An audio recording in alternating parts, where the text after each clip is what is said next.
காந்தி பிறந்த மாநிலத்துக்கு கல்யாண மாலையை அழைத்து வந்திருக்கின்ற கல்யாண மாலை நிறுவனத்தினுடைய அன்பு சகோதரர்களே, கல்யாணம் பண்ற வயசுல பையனோ பொண்ணோ இல்லாத வீட்டுல கூட கல்யாண மாலை புரோகிராமுடைய ரசிகர்களாக அந்த வீட்டிலே இருப்பவர்களை தன்னுடைய மந்திர புன்னகையால் மாற்றி இருக்கின்ற வணக்கத்துக்குரிய மோகன் ஐயா அவர்களே,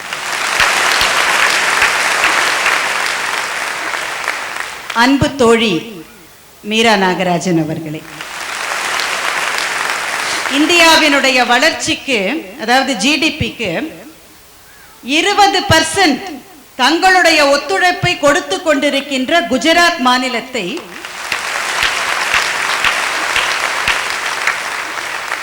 இந்த மாநிலத்திற்கு தங்களுடைய உழைப்பால் உறுதி சேர்த்து கொண்டிருக்கின்ற குஜராத் வாழ் தமிழ் நெஞ்சங்களே, இந்த நிகழ்ச்சியை தன்னுடைய தங்கச் சிறகுகளால் உலகெங்கும் எடுத்து சென்றிருக்கின்ற சன் டிவியினுடைய ரசிக பெருமக்களே, அத்தனை பேருக்கும் என்னுடைய மிக பணிவான வணக்கங்கள். நடுவர் அவர்களே, எனக்கு முன்னால் அன்பு சகோதரர் பெருமாள் அவர்கள் பேசினார்கள். பேசினாரா? வெடி வைக்கிறாருமா? சேர்ந்த இடம் அப்படி. அவருடைய பேச்சை நான் சில வருஷங்களா கேட்டிருக்கேன். ஆனா இன்னைக்கு பேசின மாதிரி இவ்வளவு வேகம், இவ்வளவு ஆவேசம், நக்கல், நையாண்டி, எள்ளல், துள்ளல் இது மட்டும் நான் பார்த்தது இல்ல. அவர் நிகமானந்தாவை பக்கத்துல இருந்து பார்த்திருக்காருல்ல. நானும் யோசிச்சு பார்த்தேன் என்னடான்னு பார்த்தேன். அப்புறம் தான் தெரிஞ்சது பெருமாள் எங்க இருந்து வந்திருக்காரு? டெல்லியில இருந்து வந்திருக்காரு. கொஞ்ச நாளாவே டெல்லிக்கு அகமதாபாத்தை பார்த்தா கொஞ்சம் அப்படித்தான் ஒரு மார்க்கமா இருக்கும். ஆமா ஆமா ஆமா.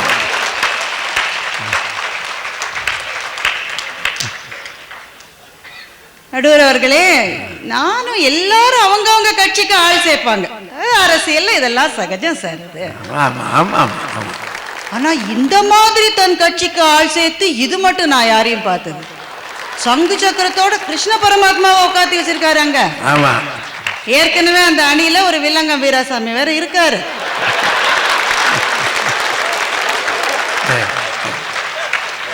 அதே கிருஷ்ணரோட நிறுத்திட்டீங்க. ராமர், பரசுராமர், பலராமர் எல்லாத்தையும் சேர்த்துக்கலாம்ல. அந்த அணியிலே கடவுள்கள் கூட இருக்கலாம், கவலை இல்லை எங்களுக்கு. எங்கள் அணியில் உண்மையான ஆன்மீகவாதியான காந்தி இருக்கிறார். பகவானை விட பாகவதன் பெரியவன் என்பதுதான் இந்த தேசத்து ஆன்மீகம் நமக்கு சொல்லிக் கொடுக்கும். ஆரம்பிக்கிற போதே என்ன மார்க்கமா ஆரம்பிக்கிறார்? அஹிம்சையையும் சத்தியத்தையும் நீங்க புராணத்துல பார்த்திருக்கலாம், இலக்கிய மேடையில கேட்டிருக்கலாம், பேச்சு மேடையில கேட்டு இதை எங்கேயோ கேட்ட மாதிரி இல்ல. சிங்கத்தை நீங்க ஜூல பார்த்திருக்கலாம், சர்க்கஸ்ல பார்த்திருக்கலாம். ஓங்கி அரைஞ்சா 1.5 டன் பெரிய சிங்கம் சூரியன் நினைப்பு. பெருமாள் சார் சொல்றாரு, ராஜ்காட்டிலே புதைக்கப்பட்டது காந்தி மாத்திரம் இல்ல, அஹிம்சையும் சத்தியமும் கூட அங்கே புதைக்கப்பட்டதுன்னு சொன்னார். அஹிம்சையும் சத்தியமும் அங்கே புதைக்கப்படவில்லை, அவை விதைக்கப்பட்டன நான் சொல்றேன். ருவாண்டாவிலும் கானாவிலும் ரத்த ஆறு பெருகி ஓடின போது கூட தென்னாப்பிரிக்காவிலே கத்தியின்றி ரத்தமின்றி தான் சுதந்திரம் கிடைக்க வேணும்னு 27 வருஷம் சிறையிலே இருந்த நெல்சன் மண்டேலா அவருடைய நெஞ்சத்துக்குள்ளே இருந்த உரம், இந்த விதைகள் முளைத்ததால் அவருக்கு கிடைத்த வரம் அது. எனக்கு பெருமையா இருக்கு கவிதாவை பார்த்தாங்க. நம்ம ஊர் பொண்ணுங்க இங்க வந்து போடு போடுன்னு போடுறாங்க. இதைத்தான், இந்த இந்திய பெண்மையைத்தான், இந்த தமிழ்நாட்டு பெண்மையைத்தான் பாரதி தரிசிக்க விரும்பினான். சின்ன பொண்ணு வேற, அதனாலதான் இன்னமும் பாப்பா பாட்டையே படிச்சிட்டு இருக்காங்க. பாதகம் செய்பவரை கண்டால் நீ பயம் கொள்ளலாகாது பாப்பா, மோதி மிதித்து விடு பாப்பா, அவர் முகத்தில் உமிழ்ந்து விடு பாப்பான்னு பாரதி ஏன் சொன்னான் தெரியுமா? துஷ்டனை கண்டால் தூர விலகுன்னு சொல்லி இந்த நாட்டுல கெடுத்து வச்சிருந்தாயா. தப்பு செய்யறவனை பார்த்து பார்த்தா நீ பயப்படாதன்னு பாப்பாவுக்கு சொல்லி கொடுத்தாரு பாரதி. உண்மைதான். அண்ணா கவிதா, நம்ம பாப்பா பாட்லயே நின்றுடக்கூடாது, நம்ம வளரணும், அதையும் செய்யணும்.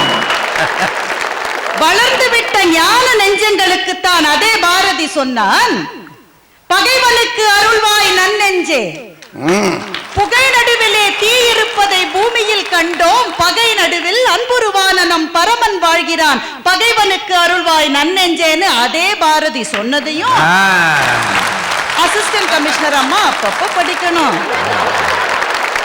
அன்னைக்கு படிச்சதை விட்டுட்டீங்களே. விடுவர் அவர்களே, அவங்க சொன்ன ஒரு காட்சி இருக்கிறதே, அதுதான் இந்த பட்டிமன்றத்தினுடைய ஹைலைட்டான காட்சி இல்லையா? நம்ம ஊர் பொண்ணு இந்த ஊரிலே பல ஆண்டுகளாக வாழ்ந்து கொண்டிருக்கின்ற வரி ஏய்ப்பு செய்கிற ஒருவருடைய வீட்டு வாசலுக்கு போய் நின்று அவரை விட குரலை உயர்த்தி சுப்ரகோன்னு சொன்ன போது திறக்காத அந்த கதவு திறந்ததா கவிதா சொன்னாங்க. உண்மையிலேயே பாராட்டப்பட வேண்டிய விஷயம் இது. கவிதா, நான் கொஞ்சம் யோசிச்சு பாக்குறேன், கதவை திறக்கிறதுக்கு பதிலா அந்த ஆளு உள்ள போய் ஒரு போனை சுத்திருந்தான்னு வெய்யுங்க, உங்க மேலிடத்துக்கு மேலிடத்துக்கு மேலிடத்துக்கு மேலிடத்துக்கு அவன் ஒரு போனை போட்டு அந்த மேலிடம் உங்களுக்கு போன் போட்டிருந்தாக்க நீங்க சுப்ரமோகாயி நீங்க திரும்பி போயிருக்கணும். இது ஏன் நடக்கல? உங்களுடைய பணியை நீங்கள் செய்வதற்கான தொந்தரவுகள் இல்லாத சூழ்நிலை இருப்பதனால இது நடக்கல. ஒருவேளை இன்னொரு இடத்துல இதே மாதிரி ஒரு ரெய்டுன்னு வச்சுக்கோங்க, அவன் ஒரு போனை சுத்தி இருந்தான், பதிலுக்கு போன் வந்தது, ரெய்டுக்கு வந்த அதிகாரிகளோ அவர்களுடைய மேலதிகாரிகளோ அவங்க பாதி காசு வாங்குகிறவர்களாக இருந்திருந்தால் சுப்ரகோன்னு குரலை அவர்களால் உசத்தி இருக்க முடியாது. உங்களுடைய பக்கத்திலே சத்தியம் இருந்தது, நேர்மை இருந்தது, அதனால் உங்களுடைய குரலுக்கு மதிப்பு இருந்தது. காந்தி தோற்று போன மனிதர் அல்ல, காந்தியம் காலாவதியான கோட்பாடு அல்ல. நெஞ்சத்திலே நேர்மையும் மனசாட்சியின் குரலுக்கு மதிப்பு கொடுக்கின்ற தார்மீக சத்திய ஆவேசமும் எங்கெங்கே இருக்கிறதோ அந்த இடங்களில் எல்லாம் காந்தியம் ஜெயித்துக் கொண்டே இருக்கும். நீங்க போய் நின்னீங்களே கவிதா, அந்த இடத்துல சுப்ரகோன்னு நீங்க சொன்னீங்களே, அது காட்சி. அது காட்சியா? அது காட்சி இல்லை, அது காட்சி மாத்திரம் இல்லை. இந்த தேசத்திலே மனசாட்சியின் குரலுக்கு மதிப்பு கொடுக்கிற நேர்மையான அதிகாரிகள் இருந்தால் இங்கே கூட சட்டம் தன் கடமையை சொல்ல முடியும் என்று எங்களுக்கு சொன்ன சாட்சி அது. கவிதா ஒரு விஷயத்தை சொன்னார், சீரியஸான விஷயம். இந்த தேசத்தினுடைய சுதந்திரத்துக்கு மகாத்மா காந்தி மாத்திரம் காரணமான்ற ஒரு கேள்வி வந்தது. இங்கே பயங்கரவாதம் இருந்தது, இங்கே தீவிரவாதம் இருந்தது, இது எல்லாம் சேர்ந்து கொடுத்த பிரஷர்னால தான் இந்த தேசத்துக்கு விடுதலை கொடுப்பது என்ற முடிவை பிரிட்டிஷ் ராஜ்யம் எடுத்ததுன்னு கவிதா இங்க பேசினாங்க. எனக்கு ஒரு சினிமா ஞாபகத்துக்கு வந்தது, 23ஆம் புலிகேசின்னு ஒரு படம்.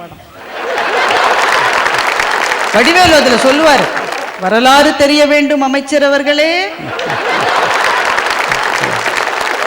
வரலாறு தெரிய வேண்டும் கவிதா அவர்களே.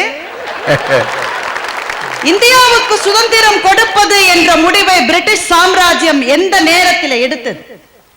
அவங்களுக்கு யார் அந்த பிரஷரை கொடுத்தது? இதுதான் கேள்வி. இந்தியாவில் இருந்த தீவிரவாதமும் பயங்கரவாதமும் பிரிட்டிஷினுடைய மகத்தான ராணுவத்துக்கு முன்னால ஜுஜுபிமா ஜுஜுபி ஊதர தூசது. சூரியனை அஸ்தமிக்காத சாம்ராஜ்யத்தை ஆளுகின்ற வல்லமை அவர்களுக்கு இருந்தது. இந்த நாட்டுக்கு விடுதலை கொடுக்கணும்ன்ற பிரஷர் எந்த நொடியிலே சரித்திரத்தினுடைய அந்த சகாப்தம் பொன் தருணமாக மாறி, அந்த தருணம் எங்கிருந்து ஆரம்பிச்சது தெரியுமா? உங்க ஊர்ல இருந்து ஆரம்பிச்சது. உங்க ஊர்ல இருந்து ஆரம்பிச்சது.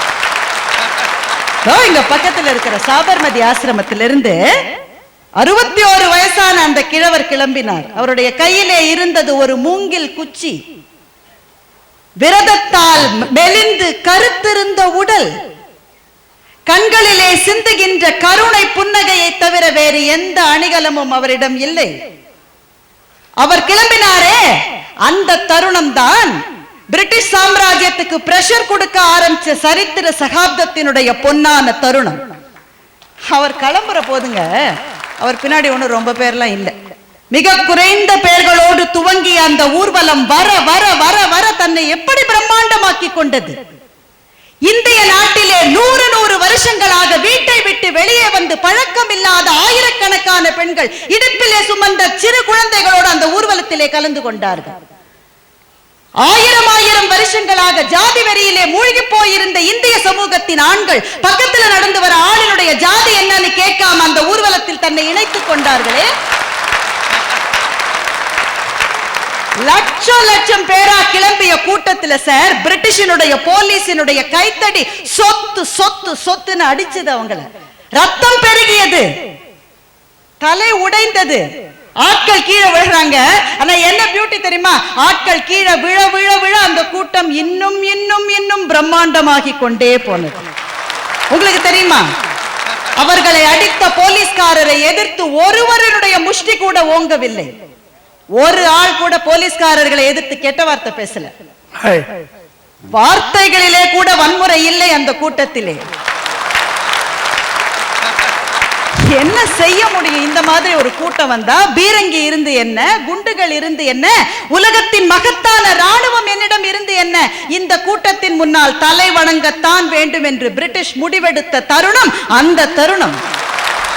அவங்களை பார்த்து ஒரு கேள்வி கேட்கிறேன். நதி ஓடுகிறதே, அடுத்த மாநிலத்தில் இருக்கிறவங்க கூட எனக்கு தண்ணி தர மாட்டேங்கிறானே, எவ்வளவு நாள் பேச்சுவார்த்தை நடத்துவதுன்னு நீங்க கேக்குறீங்க இல்லையா? நான் கேட்கிற பேச்சுவார்த்தையை தவிர வேற என்ன வழி இருக்கிறது? எல்லாரும் ஆயுதம் ஏந்தி போராடணும்னு சொல்றீங்களா? போராடலாம், தப்பில்ல.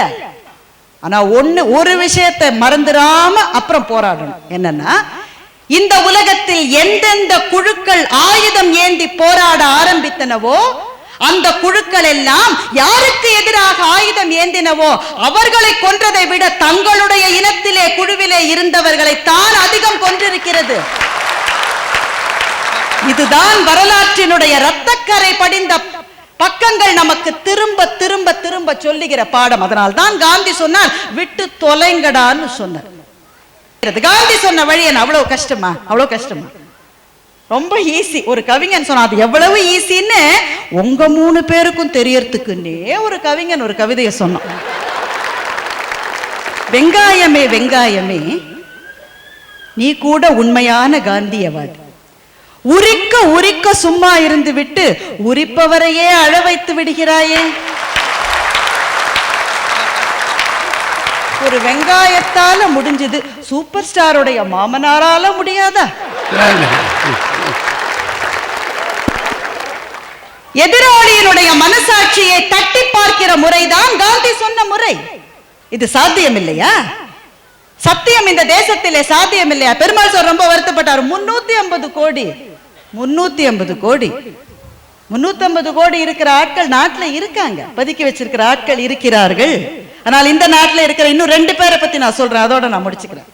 ஜெயபிரகாஷ்னு ஒரு மீனவர் தமிழ்நாட்டில் சுனாமி பல வருஷங்களுக்கு முன்னால வந்த போது ஜெயபிரகாஷினுடைய மகன் காணாம போயிட்டார்.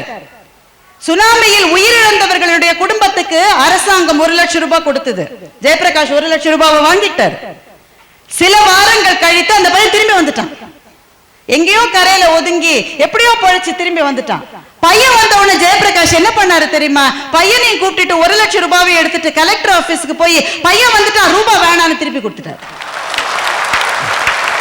ஏமாளிகளும் இருக்காங்க, மறந்துடாதீங்க. 1 லட்சம் ரூபாய் இல்ல, 1/4 லட்சம் ரூபாவை கூட வாழ்நாள் எல்லாம் அவர் மீன் பிடிச்சாலும் அவரால் சம்பாதிக்க முடியாது, ஆனா திருப்பி கொடுத்தார்.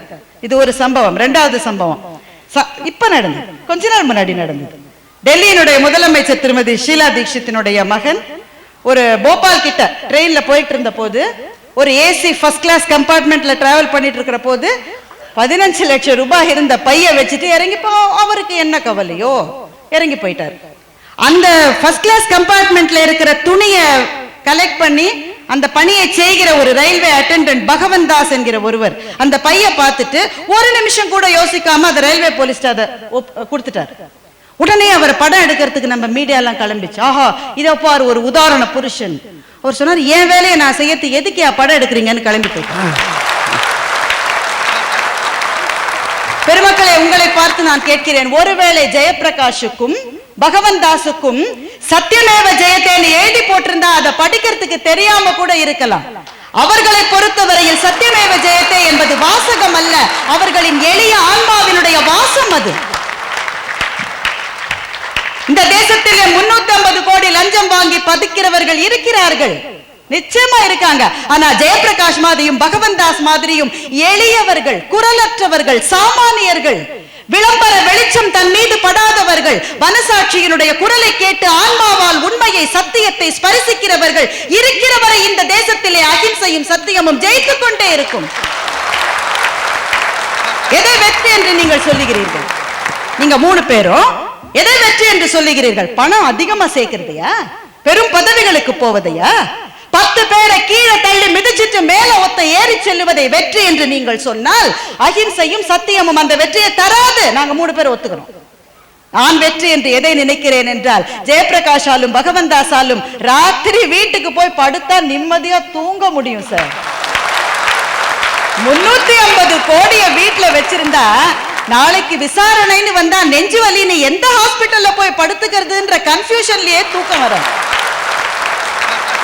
அந்த நிம்மதியற்ற வாழ்க்கை தான் ஒருவேளை வெற்றி என்று இந்த மன்றம் கருதுமானால் தீர்ப்பு அவர்களுக்கு போகலாம். ஆனால் இந்த தேசத்தினுடைய ஆன்மாவின் ஸ்பரிசம் சத்தியத்தை உணர்ந்து கொள்ளும் என்ற நம்பிக்கை இருந்தால் எங்களுடைய அணிக்கு நம்பிக்கைக்கு உரிய ஒருவர் தீர்ப்பு கொடுப்பார் என்ற உறுதியோடு இந்த நல்ல வாய்ப்புக்கு நன்றி பாராட்டி முடிக்கிறேன்.